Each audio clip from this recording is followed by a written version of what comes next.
It was a must-win game in a gotta-have-it spot. I know that some players had called it a must-win. John Lynch said it wasn't because there's still a lot of schedule left, but you couldn't fall to 0-3 inside the NFC West. You couldn't drop to 2-4.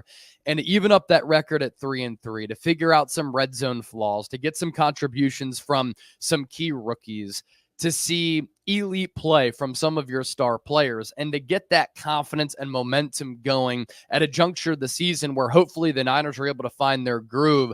I thought it was really important. And Trent Williams spoke to that after the game and saying, look, we knew that we had to have this game. And when you think about the Niners schedule coming up, Kansas City Chiefs, Dallas Cowboys, cross-country trip against the Tampa Bay Buccaneers, on the road. It's going to be hot and it's going to be early as far as Pacific time. And then you have the Green Bay Packers on the road and the Buffalo Bills on the road. So that's a really tough schedule over the next several games. And if the Niners were to have lost this game, especially if they would have choked it away, because a lot of us were thinking, is Kyle Shanahan going to blow another double-digit lead? It would have been an awful look. I'm sure that thought crept into the minds of the Niners during last night's game, but they end up pulling away. And the way that they won, I thought was important. It was a gritty win in a big spot against another desperate team in a hostile environment. And now they're in first place in the NFC West. And Kyle Shanahan said after the game, let's keep it that way.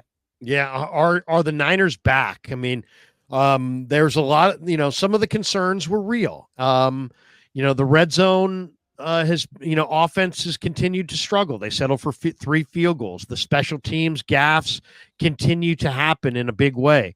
Are the Niners with this? I mean, Steve Young said it. They didn't just need a win last night. They needed a convincing, somewhat, borderline blowout type win to really regain their confidence. Do you think they've regained their confidence? I think they've regained their confidence a little bit, and hopefully they're finding that identity that Brock Purdy said after that bad Cardinals loss. We're still trying to figure out who exactly we are. And while that game last night didn't do a lot to ease some of our concerns, you can see some of the positives coming out of a victory like that. And look, it's hard to win in the NFL. When you've watched the Kansas City Chiefs get off to this 5-0 start, that has been an ugly 5-0 start. But I'll tell you this, the Niners going into that game were 29th in red zone efficiency. Kyle Shanahan really struggled in the red area and struggled a little bit last night, especially in that first half. But look, the Kansas City Chiefs are 30th in red zone efficiency.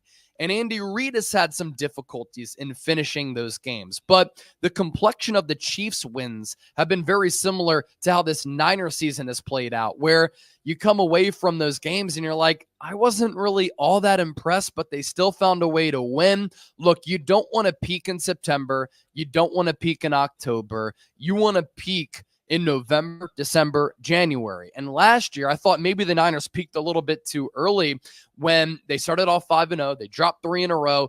Then they were hot once again up until that Ravens game. But then they didn't really play complimentary football the rest of the year. They didn't play a full 4 quarters. And I think we're seeing right now what this Niners team is capable of being, the potential that they have. If they figure out their red zone problems, they can start scoring more points and they can blow some of these teams out and win convincingly. They have to figure out special teams, and that might be an issue that continues to hurt them because it's hurt them all year, and it's unbelievable to me how Kyle Shanahan just continues to ignore the third phase of the game, because against the Rams and against the Seahawks, those teams were dead, and then big special teams plays gave dead teams life. But are the Niners back? I think you start to see some of the gears moving. You start to see some of that confidence back. It was good to see Brock Purdy rebound off that shaky Arizona performance. He once again had a great quarterback rating, 3 touchdowns, no picks. I thought the 2 touchdowns to George Kittle were just terrific throws. It was great to see some of these young players starting to contribute. And long-term, and even in the near term, I think it's important to see some of these young players get meaningful reps, but take advantage of those reps and play well. Like you and I had been calling for Malik Mustapha to play a little bit more. We were also wondering, is he a deep safety? Well, as a deep safety, he had that pick. We were calling for Renardo Green to start getting some snaps. How about the work that he did on DK Metcalf and some of those other really good wide receivers last night? We're asking for D Winters to come into the game. And late, We saw D. Winters play some football. How about how Dominic Pooney played? So this youth movement is important for this team because it's an aging team. They've played, 60 games over the last several years because they've played so deep. They need a little bit of a youth movement, some youth injections, some juice, and they're getting that right now. And once they start to find that identity, you can see what this Niners team is capable of being. If I share the screen here, this was a tweet that I had yesterday when Schefter put out that Charvarius Ward was inactive tonight for the Seahawks. I said, Renardo Green's going to step up and play well. He's unafraid. Geno Smith will go at him, but I'm confident the kid will stand up. Green is all business. And then he stepped up with a huge pick, which I thought was maybe the biggest play of the game, definitely for momentum. Yep. He was fantastic. Mustapha was fantastic. I'll say a name, and you just tell me the first thing that comes to mind. All right, let's play that game. Malik Mustapha. What comes to mind when I say that name to you? Fearless and a bowling ball. The dude will just lay his hat on anybody. He plays with reckless abandon and physicality, and like his hair is on fire. And it was good to see him find success at that deep safety spot last night. Yeah, he's special. To me, the word that comes out is special. He's got confidence. He's got ability. He's got coverage ability. He's a hitter. He's nice. That was a nice draft pick. Renardo Green. A lot of people thought that he was overdrafted in the second round, but the ball skills have translated. He led the ACC in pass breakups last year. He has a knack for making plays on the football. He can read and diagnose plays from that corner spot. He was thrust into a really big role against a really good receiving core, and he passed the test with flying colors last night, whether he was on DK Metcalf or Jackson Smith and Jigba. And that interception came at a critical juncture of the game where it was starting to spiral out of control and unravel for the Niners. And then with him being able to intercept that pass, which led to the George Kittle touchdown, everybody's concerns were eased. And it looks like the Niners have a player on that outside. And if you have him balling out, Malik Mustapha playing well, Jair Brown is capable of being a really good player, Deommodore Lenoir, those are the young players who need to step up and develop in this secondary. It seems as though they can play, and Deommodore Lenoir is one of the top corners in the game right now. You know, it's funny. People were saying to me in the first month of the year, Krug, I thought you said that they have a good young secondary. And it's like, yeah, they got a good young secondary. And it's like, well, what's going on? You know, it's like, it takes a little time, and some of these guys got to get on the field. They got to get their feet wet. There's a little bit of an adjustment, but Lenoir is legit. And how about Jair Brown? If I say Jair Brown, I mean, he had that couple huge hits last night. I love the ferocious nature that he plays with. Yeah, and I know that Talanoa Hufanga is a fan favorite. It's unfortunate for him that last year he tore his ACL, and then he comes back and then gets hurt again, and then last week he comes back again, and then he hurts his wrist. It's unfortunate that he hasn't been able to stay on the field, but if Jair Brown and Malik Mustapha continue to play like this, that makes Talanoa Hufanga a little bit expendable. We know that the Niners try to hide him sometimes in coverage. He got straight up burnt on that Kyler Murray touchdown run last week, and he could be looking for a sizable contract in NFL free agency this upcoming offseason. The Niners might have to let him walk with Brock Purdy's deal looming. They probably want to pay Deommodore Lenoir. Maybe you let Charvarius Ward walk as well, and you start to see a little bit of a changing guard as far as this secondary goes with Mustapha, Jair Brown back there, Deommodore Lenoir. How about the play of Darrell Luter Jr. on special teams last night? He punched that football out. Tatum Bethune, another rookie who contributed last night, he pounces on that ball. So we're starting to see the replenishing in the cupboard as far as this Niners talent goes, and that's really important for a team to become and stay a sustainable winner. Isaac Guerendo.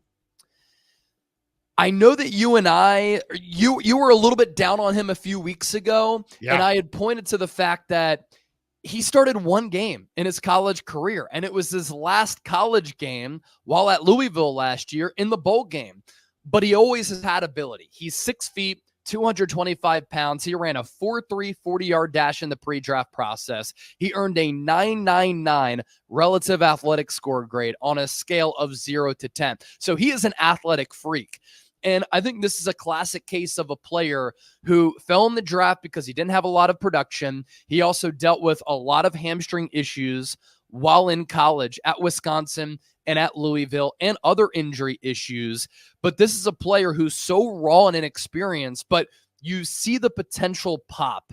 And sometimes as a running back, you need to get your feet wet a little bit. You need to have some experience. You need to see a hole open up. You need to get some confidence going. You need to get hit a couple of times. But in a short sample size, in the preseason, we see Guerendo take back that kickoff 93 yards when he hadn't even performed or played or practiced all preseason and training camp up until that preseason game against the Raiders. And you're like, wow, that getaway speed at that size is pretty impressive. He's also a pretty natural pass catcher out of the backfield.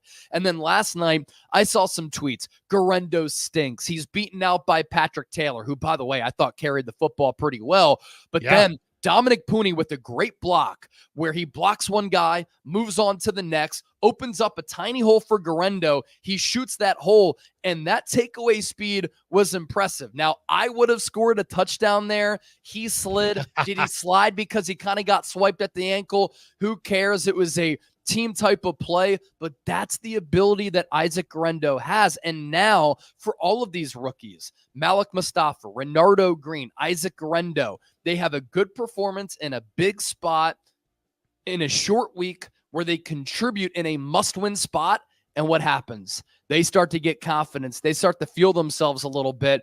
And hopefully this coaching staff continues to trust them to be players on this team, because now they can impact the games moving forward. Invader 49ers says Mustafa's better than Hufanga. What do you think? It's way too early to say that, but like, does Mustapha potentially have more ability to play traditional deep safety, which Hufanga can't? Yeah, that's an argument. Cowherd was going off on Purdy yesterday. I don't know if you saw that video. I did a segment on it. Yeah, I did one too. And it's interesting. It's like he cherry picked some stats. Okay. But it's like, they're very misleading. And then he goes and throughout the Niners have the fourth best offense in the first half and the 22nd best offense in the second half, which was an interesting stat. And one that I think is worthy of discussing. And I want to discuss it with you, but he immediately goes to the conclusion that, well, Shanahan's play script is in the first half, and the second half, he doesn't have the Shanahan play script, and it's all Brock Purdy. And it's like, dude, who do you think's calling the plays in the second half? It's Kyle Shanahan. He's calling the plays the entire game. I don't know that you can credit Kyle Shanahan and say, oh, he's the reason they've got the fourth best offense in the first half, but Brock Purdy's the reason they have the 22nd best offense in the second half. I just thought that was so weak for him to. There are legitimate reasons that we could discuss for why the Niners aren't as good in the second half as they are in the first. Turnovers, fatigue, conditioning, lack of speed, lack of separation. There's all kinds of things we could point to that might be viable, but I don't think his comparison of, well, the Shanahan's got the script in the first half, and that's the key. And Brock Purdy's, you got to have GPS on the way home, and he can't do it. I mean, I don't know why so many people are in such a rush to make themselves look bad by ripping Brock Purdy and not really believing in him. It's funny because that was one of his opening dialogues during the herd yesterday. And then 24 hours later, after the Niners won in a big spot, Colin Cowherd is complimentary of Brock Purdy and said that win over the Seattle Seahawks was very impressive. Some background on me. My previous job, I was a television news reporter, and I got to see how sometimes there is a twisting of facts and narratives in order to fit a certain agenda to back up a certain argument. This happens in news media. It happens in sports media. And I thought it was classic during Cowherd's bit yesterday when he was like, Brock Purdy has a lower completion percentage than Will Levis. He has fewer total touchdowns than Justin Fields. He has more giveaways than Daniel Jones. All of those facts are technically true. But there's no doubt in his mind, there's no doubt in anybody's mind that Brock Purdy is better and way better. It's not even close than Will Levis, Justin Fields, and Daniel Jones. But when you spew those types of facts to fit your argument, it makes you look really smart. Look, I've said this year about Brock Purdy. He's had to deal with adversity. He's had to deal with marquee players out. I think this team in general has had to deal with a little bit of a Super Bowl hangover. The defense and the special teams units have done him no favors. The offensive line protection has been really bad. I think that Brock Purdy facing adversity, having to do more with less, having changing parts, chaos around him, without Trent Williams, without Brandon Ayuk, all throughout training camp, has actually played the best football of his career as the starting quarterback for the San Francisco 49ers. And I was having this conversation earlier with one of my coworkers. A reason why I love watching Brock Purdy play is nowadays in the NFL, I think quarterback play has suffered from when I was growing up and obviously from when you were younger, Larry, where quarterbacks had such a control at the line of scrimmage. Joe Montana, Steve Young, John Elway, Tom Brady, Peyton Manning, Drew Brees, Aaron Rodgers, where they could dictate the game at the line of scrimmage, make audibles, make adjustments, and what made those quarterbacks great on top of the high football IQ and being able to read what defenses are doing, accuracy, anticipation, pocket feel.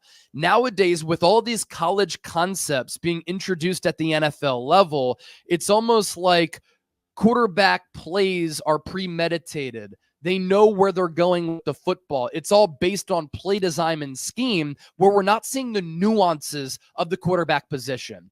And what Brock Purdy does at a really elite level, he's a quick processor. He throws with timing, accuracy, and anticipation. He can layer balls in there. He has great pocket feel and pocket mobility. And he's mastered some of these nuanced quarterback things, which help him make up for the lack of arm talent, the lack of height.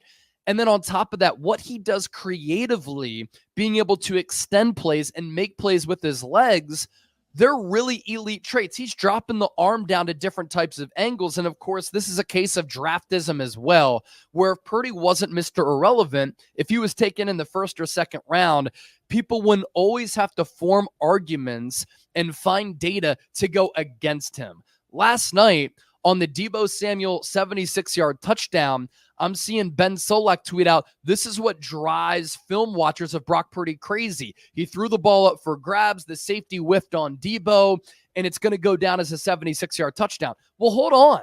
How about how Brock Purdy was able to shift in the pocket and slightly slide to his right to make that throw possible? How about Brock Purdy being able to read that when Brandon Ayuk ran the up and in, it drew the safety over, giving him a lane to throw that football to Deebo Samuel? How about the tight window throw to capitalize in the red zone to George Kittle, where he had to fit that ball in the tiniest of windows, and he was able to do that toward that pylon? How about the second George Kittle touchdown in the red zone, where Purdy gave that shoulder shake to shift the safety over to open up a throwing lane to George Kittle? How about what Purdy was able to do under pressure? Purdy was pressured on 15 of 31 dropbacks last night, but it didn't result in any Seahawks sacks. Brock Purdy went under pressure last night, was 9 of 14, 159 yards, and a passer rating of 142.6. Those who know ball know that Brock Purdy is really legit, but because he's smaller, because he's Mr. Irrelevant, people are always trying to prove themselves right because they've always been against Brock Purdy, when in reality, he's one of the top quarterbacks in the NFL. I always get the kick out of the people who are like, I love this guy, but then I'm going to post like 19 different stats that discredit him or try to make him look like he's, it's not him, it's his surrounding cast. And it's always, and on the coward thing, it's like, come on, man. We know you want to talk Niners because the Niners are playing on Thursday night and it's national TV and they've got the whole night to themselves. And you can't, the Seahawks don't move the needle. So you got to talk Niners, but you want to be critical of their offense, but you don't want to rip Shanahan because you love Shanahan. So it's like, what do? Well, you park your car at the corner of Brock Purdy and criticism, and there you go. Yep. But yeah, I mean, Purdy, the fact that he was under duress, didn't turn it over, moved within the pocket, ran 4 times for 19 yards. He knows when to move, how to move.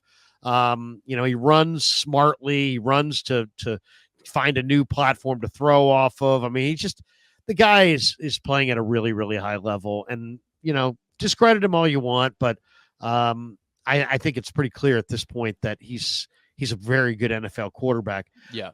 Do the Niners need to fire the special teams coach? They have more special teams breakdowns. Obviously a return that goes for a touchdown, but then Jacob Cowing looks very shaky as a punt returner. He slipped down twice.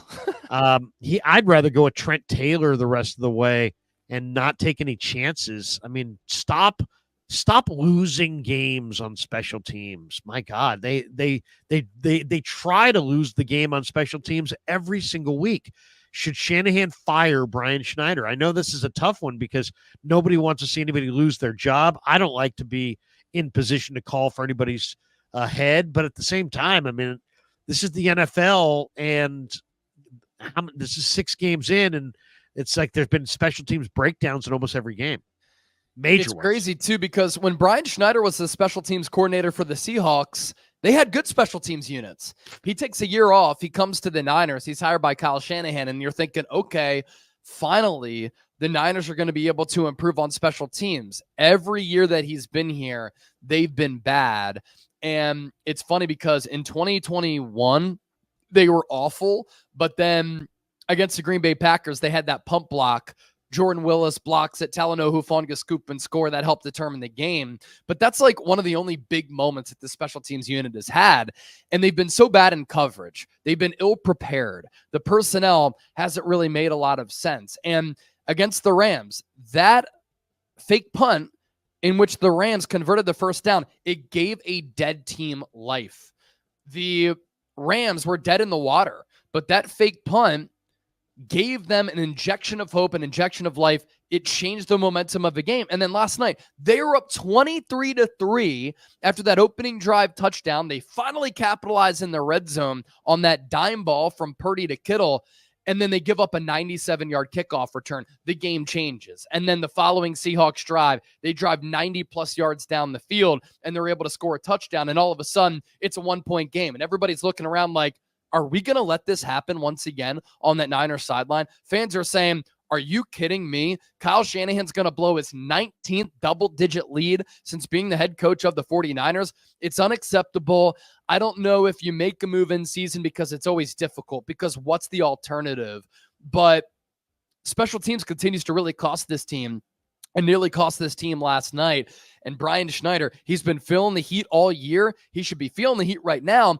And for the Niners, when they have these special teams breakdowns in coverage, what's happened the last 2 weeks? Both kickers have gotten hurt. Jake Moody hurts his ankle trying to make a tackle. He shouldn't have to make a tackle as the final valve. And then Matthew Wright lowers his shoulder. He gets hurt, and we'll see what his injury status is moving forward. A couple more thoughts on this Niner game. The bad call. I mean, this one was just the unthinkable. Yeah. The replay, we have replay, and I mean, I don't want to go, to town on this forever, but I mean, my goodness, this could have been disastrous, absolutely disastrous.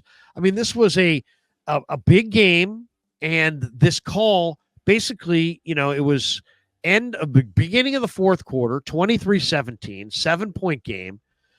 Conley gets blocked into the punt returner. They first say there's a penalty, then they pick up the flag. Then the Niners challenge the call that the ball did not touch the Seattle player. And they they go to the replay booth back in New York. They look at all the replays, and they're like, yeah, we're going to uphold the call on the field of Seahawks ball. And then they show us definitive video evidence that the ball hit the Seattle player in the hand. It was obvious. You see the fingers snap back. Then somebody jumps on the broadcast and is like, well, you know what? I'm really surprised that they ruled this way because the video evidence showed that it should have been Niner ball. Instead, the ball was given to the Seahawks. Now, the Seahawks did nothing with it. They were forced to punt.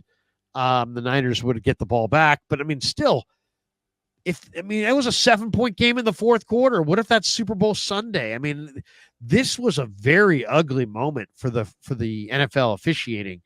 How does that happen? How is everybody in such a rush to make a decision that they don't look at all the angles. And we've been sold and told many times that we're getting X number of camera angles, but the guys in New York, they have far more angles than we have, blah, blah, blah, blah, blah.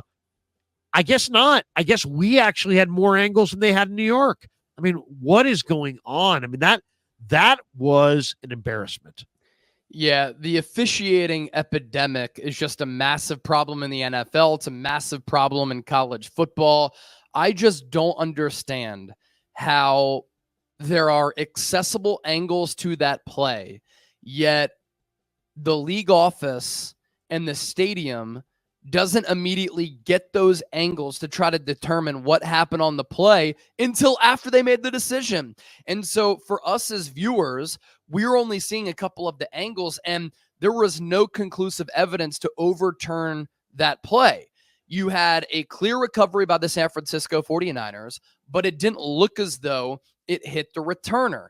And so I tweet out, like, that's an idiotic challenge by Kyle Shanahan, because there was no angle at the time that is definitively showing that it was a fumble. And then he ended up losing a timeout. It's a close game. You're going to need those timeouts a little bit later. And that could end up being really costly for the Niners.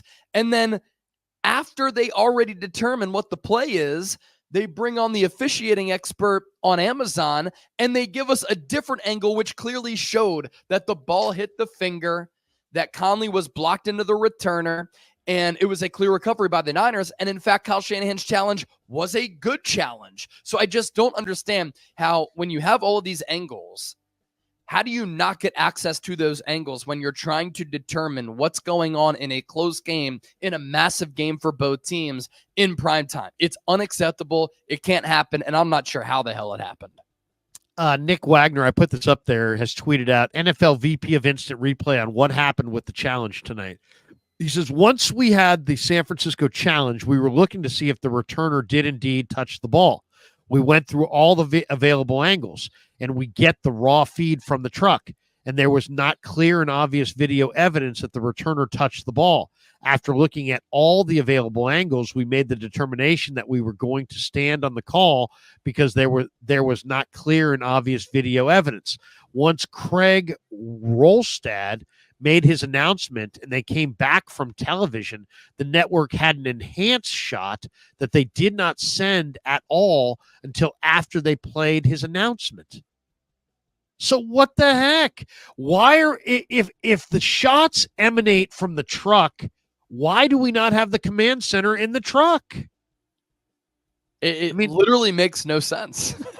I mean, what are we doing here? Yeah. I mean, especially with the betting implications and all of the money involved in these games. Way too much it just cannot happen. It simply can't happen. It's incompetence is what it is. Oh, it's total incompetence.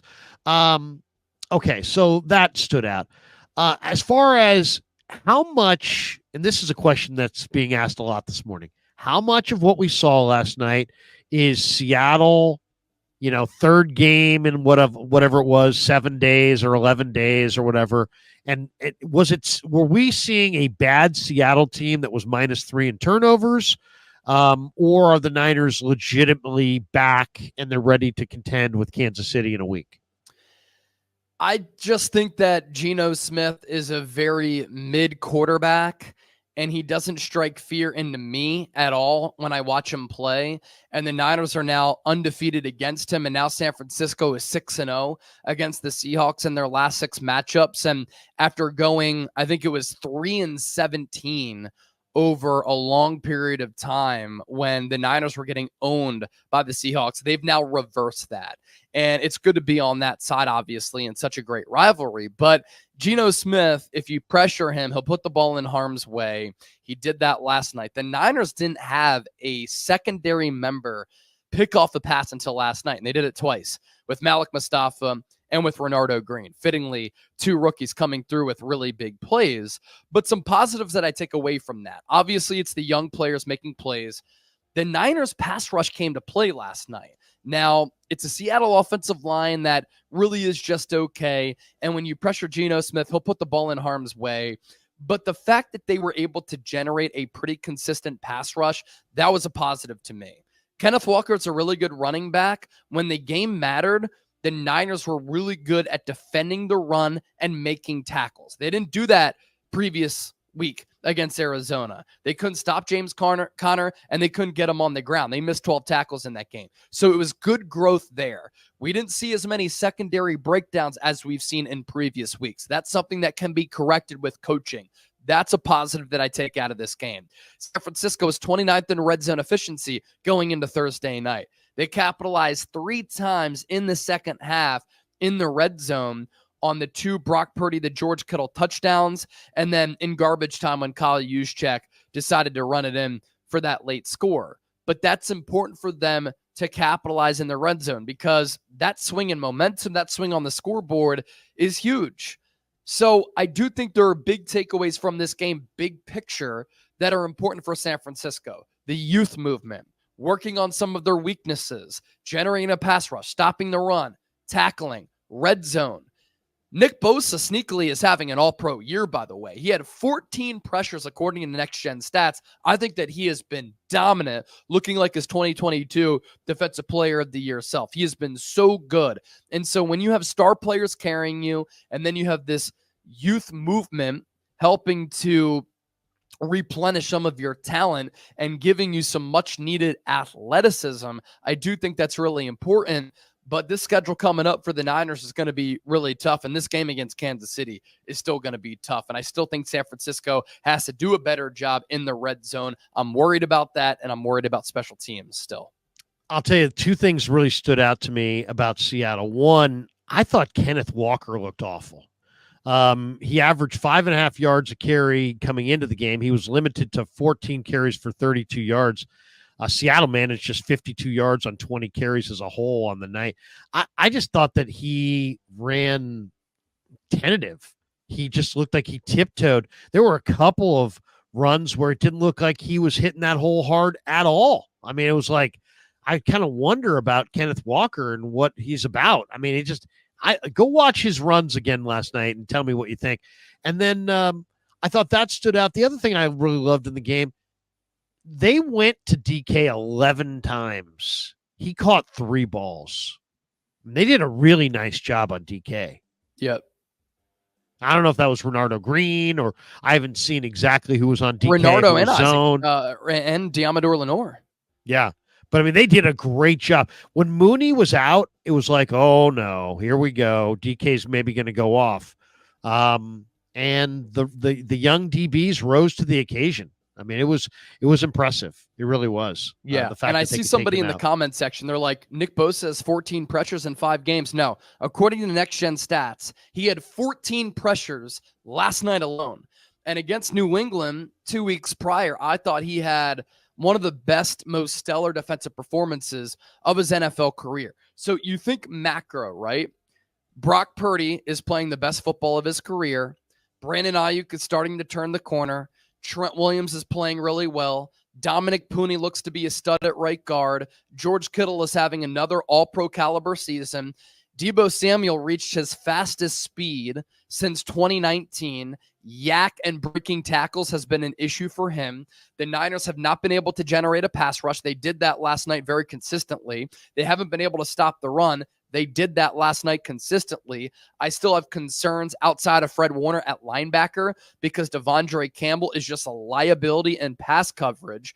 But the secondary is starting to turn the corner a little bit, where Deommodore Lenoir has emerged as one of the top corners in the game.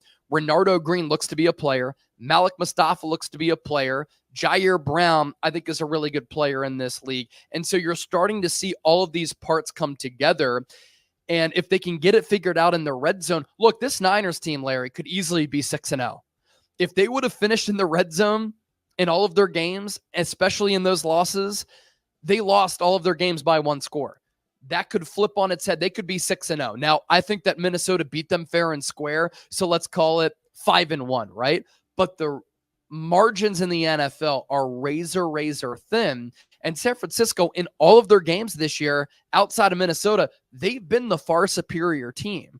And so if they work on some of their flaws and weaknesses, which I do think are correctable, then I think the Niners are still the cream of the crop in the NFC. What I do have worries about is that the pass protection all year has been bad. And I know that it hasn't really translated into Brock Purdy getting sacked, but Brock Purdy is the reason he's not getting sacked with his ability to use his legs. So this Niners offensive line, red zone, still issues for me for this Niners team. The Niners ran the ball. This was their best rushing game of the season. They had 228 yards on the ground on just 33 carries. So 6.9 yards per attempt. I mean, that was fantastic. And now here comes Kansas City. The Niners get a long break and they get a few extra days, but it will also be Chiefs off the bye. And I think Chiefs off the bye are like 32-8, something like that. And they're like 12-1. Reed off a bye is like 22-8. He's unbelievable off the bye. Maybe it's 32-8. And then it's like 12-1 with Mahomes. What do you make of this Niners Chiefs game next week? Chiefs are 5-0. They've won 4 straight against the 49ers, including a couple Super Bowls. What do you think? Is this going to be another Chief win against the 49ers, or will the Chiefs take the Niners lightly? Do you like the Niners to pull an upset? The Niners are actually favored in the game. I was shocked by that. Yeah, so look, I mean, Andy Reid and Patrick Mahomes are the Niners' kryptonite. They just have not been able to beat them in the regular season or in the Super Bowl, as we know. And just like I said, the Niners could easily be 6-0, 5-1. This Chiefs record could easily be flip-flopped from 5-0 to them being around 500.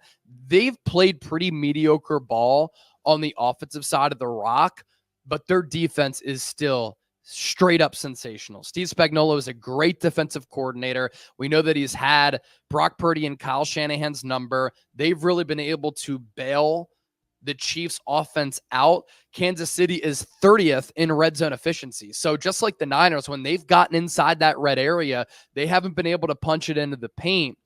And they've really struggled in that manner. And that's why a lot of their games have been close. But again, their defense has held the opposing offense in check. What I'm interested to see is that Brock Purdy and Kyle Shanahan last year against a Mike Macdonald defense had their worst offensive game of the year. And I thought it was Brock Purdy's worst game as a pro when he threw those 4 picks on Christmas against Baltimore. What did Purdy and Kyle Shanahan do last night? They dropped 30-plus points. Brock Purdy had another great quarterback rating, 3 touchdowns, no picks, kept the ball out of harm's way. He was accurate. He was decisive. He was creative. Now, can Kyle Shanahan and Brock Purdy, working off the momentum of figuring some things out against Mike Macdonald, get it figured out against Steve Spagnuolo? If they can win the game. If they can't, then that'll continue to be a concerning trend. I still have some worries about this Niners defense up against Andy Reid and Patrick Mahomes because they can get a pass rush. Mahomes can escape. They can cover really well on that back end. Mahomes can still create, and it just seems like he's had back-breaking play after back-breaking play against this Niners team. Devondre Campbell, does he need to go? He got isolated against DK early on a crosser, and it was a big play, and I was shocked that they didn't do it more. Campbell can't cover DK on that play. He's, I don't know. What would you do? To me, I'm at the end of my road with Campbell. I want to see a better, faster, younger player. To me, it's more with the theme. The Niners they wanted Oliver, but they had Jameson. They cut Jameson. They kept Oliver. It was a mistake. And this year, I get the feeling that they've kind of done the same thing. I mean, they cut Jalen Graham. Now they brought him back, but they've got Winters and Graham and Bethune, and there's young, faster linebackers all over the place on free agency and on practice squads. And they're going with Campbell, and Campbell's getting toasted. And he's given up on, I think he's missed like 5 tackles in the last couple of games. He's given up almost a 90% completion percentage against him when he's in coverage. I gotta see somebody else besides Campbell. Where are you with Campbell? I totally agree. And just like the Niners offense has really missed Christian McCaffrey, especially when the field gets condensed in the red zone, just because of his versatility as a runner, as a pass catcher, but also his route tree and how he opens up things for everybody else and he can create separation. Whereas the Niners right now haven't been able to create separation. Well, defensively, the Niners have really missed Dre Greenlaw, his range, his physicality, his coverage ability, making destructive plays. Devondre Campbell has been a huge liability in coverage, and his Pro Football Focus grades are awful. An overall grade of 48.9, run defense grade of 44.2. That's supposed to be his strength. A pass rush grade of 50 and a coverage grade of 55.1. He is giving up a passer rating allowed when targeted of 115.6 on 200 coverage snaps. And I know that the Niners trust him a little bit because he's a veteran over a player like D. Winters, but D. Winters is athletic. D. Winters has range. D. Winters is very instinctive. Now, can his aggressiveness cause him to over pursue and take him out of plays? For sure, but he's not as much of a liability as Devondre Campbell. So I would play D. Winters. I would give Tatum Bethune a little bit of a look. Tatum Bethune wasn't a great athletic tester in the pre-draft process, nor was Dre Greenlaw, but they're instinctive, heady players who can read and diagnose plays. They have a good feel at that linebacker spot, and they play fast. They see ball, they get ball, they see ball carrier, they hit ball carrier, and I think that it's time to make that switch because when Devondre Campbell is on the field, what are teams doing?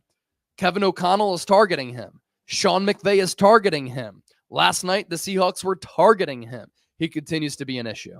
Yeah, I mean, you can pluck Kalen DeLoach off Tampa's practice squad. He ran sub 4.5 at Florida State.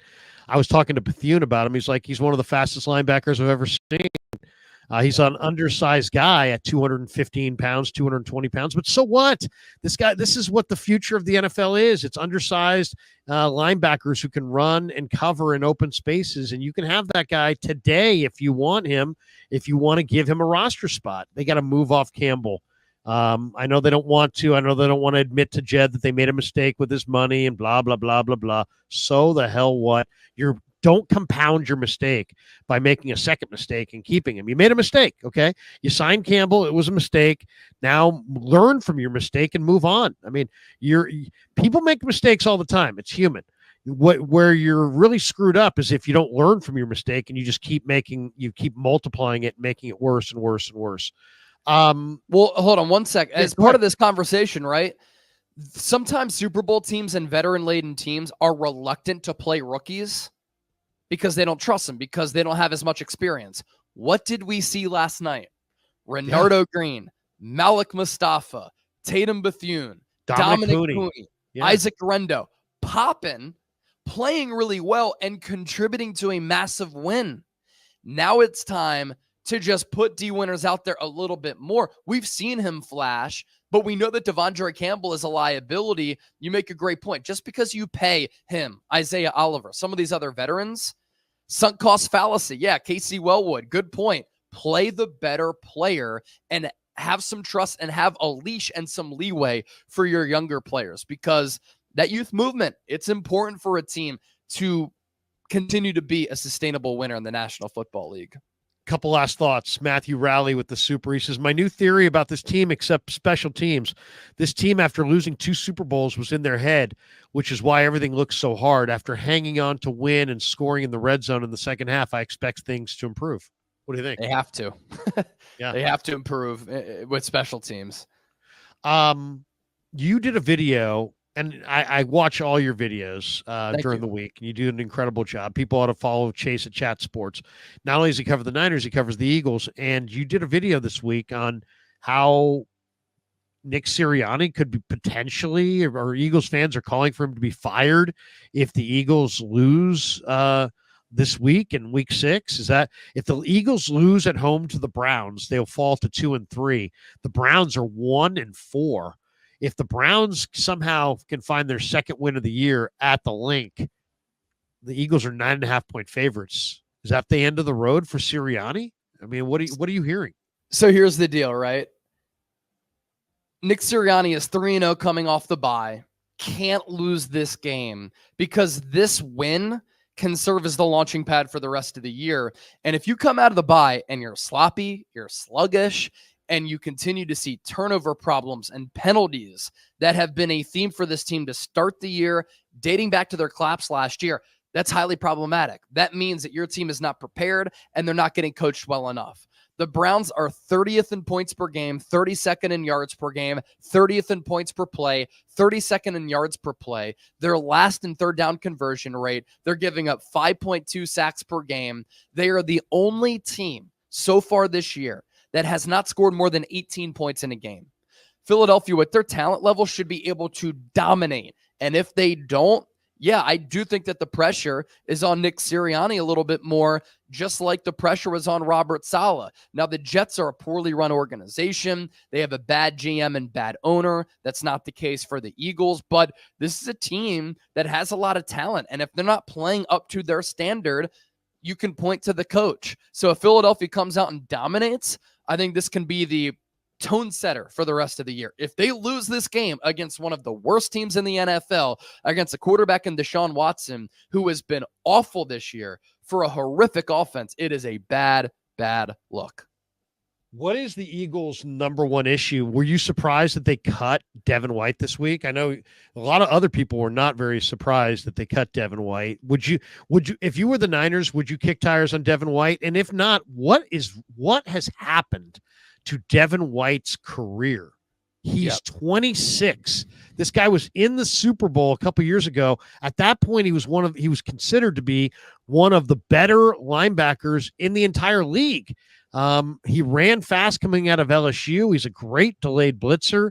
Has he lost all of his athleticism? What is going on with this guy's career? You're watching him in Philly. He can't even get on the field. He got beat out by the Georgia kid. Yeah, Nakobe Dean and Zach Bond. You know, the biggest issue for the Eagles, it's their defense, which has been one of the worst in the NFL. They haven't been able to generate a pass rush. They've been a bad tackling team. That sounds familiar with the Niners. Quinyon Mitchell has been a stud at corner, but outside of him, they've struggled a little bit in the secondary. C.J. Gardner-Johnson's given up 4 touchdowns in 4 games. And then it's just the sloppiness offensively, but at the same time, you know, they were without A.J. Brown, Devontae Smith, and Lane Johnson in their game before the bye when they got bounced by the Tampa Bay Buccaneers. As far as Devin White, it's wild, right? He was the 5th pick out of LSU. He was a second-team All-Pro. During that Super Bowl run, he was making incredible plays where he was flying around with his hair on fire, and he was changing the game. I mean, he was a bullet train out there.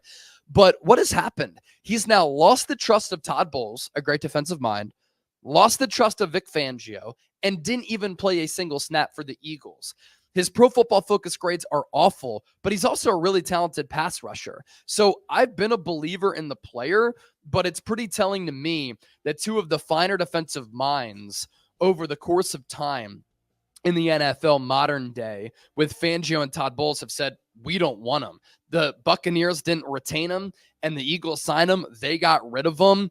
It's wild to me. He didn't contribute on special teams, so obviously that's a problem.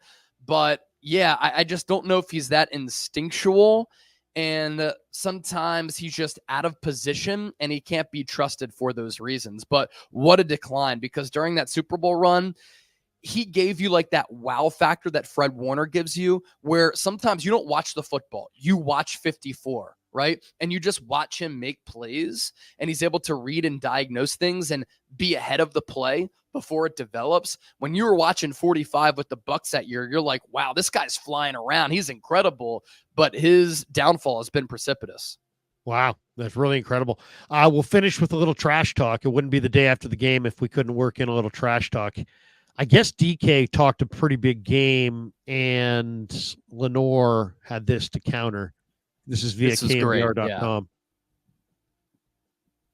Wait, hold on a second. Very. Yes. Hold on a second. Cap can, get frustrated. Did you? Very. Yes. Did you get any sense of his emotions tonight? Nah, I just know the hyena can't be fucked with. Hyena can't what? Can't be fucked with. For real, that's all I know. I don't know what he was doing over there. I'm just saying. Did you guys have any conversation? Yeah, there was a lot of conversation out there. We was, I mean, you gonna compete. It's football, So we kept it football, but one of us showed up today. He's known as being a talker. Was he talking out there? Oh yeah.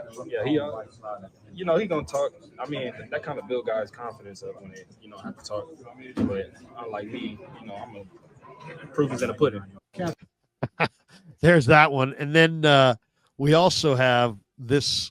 I guess he also went on something. Let's see. This is also, here we go. Here's also a little bit more Demo talking. Was this on IG Live, I believe? Here we go. Here's a little bit more Demo.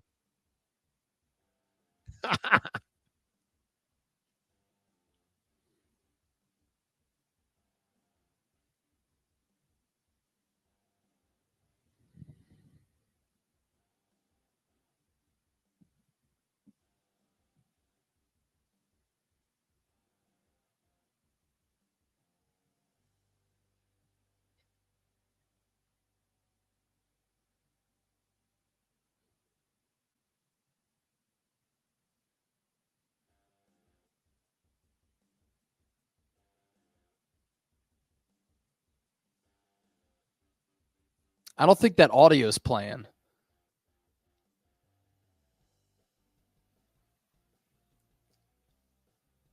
Okay, so we got an idea there. To the victor goes the spoils. Isn't that pretty much it? As a corner, you have to have swagger. You have to have confidence. Deommodore Lenoir has it, and it's justified. He's played like one of the top corners in the game. I love that line. His nickname is the hyena. The hyena can't be fucked with. Oh, so the video had no audio there? You guys couldn't hear the audio? I couldn't hear it there. The IG one. I heard the Twitter video. Oh, okay. For some reason, they must have it blocked out here. Sorry about that. All good. But yeah, basically, he was just on there saying, hey, DK talked a big game, and only one guy showed up, and it was me and not him, and there you go. DK Metcalf's a loser, by the way. And I know that Brandon Ayuk and Deebo Samuel caused some controversy when they were looking for their deals. Do you ever see Deebo or Ayuk frustrated, pouting, arguing with coaches, players, and quarterbacks on the sideline? You never see it. DK Metcalf is always out of pocket. He's always popping off on the sideline, drawing controversy, drawing attention to himself. Why is it always wide receivers are the ones who act in that manner? It's always wideouts, and for DK, it's just a distraction. Exactly. And it was a good win for the Niners. Good win for any win was going to be good, but it was good to see the 49ers get a convincing type win. And we got this one too. One last super. The ball, Zach Ertz. My ball, Zach Ertz says, then is Greenlaw back? Greenlaw, I don't think is going to be back until December. That'll be my guess. I mean, you got to remember this, guys. He tore his Achilles, and it was in February. So that's used to be a career-altering deal. Now it's probably a year-long deal. So the season's over in February. I think Shanahan said he might be back mid-season. I think that's pie in the sky. I would say if he's back before December 1st, I would be shocked. I think it's a December. He's a December guy. Yeah, I don't think he's close. Chase, last thought on the game last night. Great. And what do you got cooking between now and this weekend? You get a couple days off. I know you've been blowing up all kinds of videos and all kinds of stuff. You take a few days, you get a couple days off after all the grinding? Just Saturday off, and then I'll be back in the studio on Sunday because the NFL doesn't stop and the coverage and content doesn't stop. Final thoughts on the win. Much needed win, a must win, and a gotta have it spot. And I think that there are some positive developments coming out of this game where you saw some life in the red zone. You saw the defense stop the run. You saw the defense generate a pass rush. The secondary came to play. You didn't see as many coverage breakdowns on that back end. But I think most impressively, it's these young players who are contributing at a really high level to get their confidence going and to get the team's confidence going moving forward. As for what I have coming up on the Niners Report, going to recap this game coming up here this afternoon. That'll be a long, in further detail type of video, and then coverage to come all throughout the weekend. And then next week, we'll get ready for Niners Chiefs. Should be good. Catch Chase tonight on Niners Nightly at 6:30. He's going to join me for a segment tonight on the radio, so look for that tonight in the 6 o'clock hour. And then Matthew Wright. You think the Niners are going to be looking for another kicker? He seemed like in a lot of pain. I bet you he's got a bad shoulder. I bet you they're going to have to find a new kicker. We'll find out in a few hours. That would be a shame because he's gone through so many roster transactions on active rosters, on practice squads. He was perfect last night. What concerned me, though, he couldn't kick the ball into the end zone on kickoffs, and his kicks, the trajectory of them were so low. I was like, is it a matter of time before one gets blocked? But there aren't a lot of better options out there, unfortunately.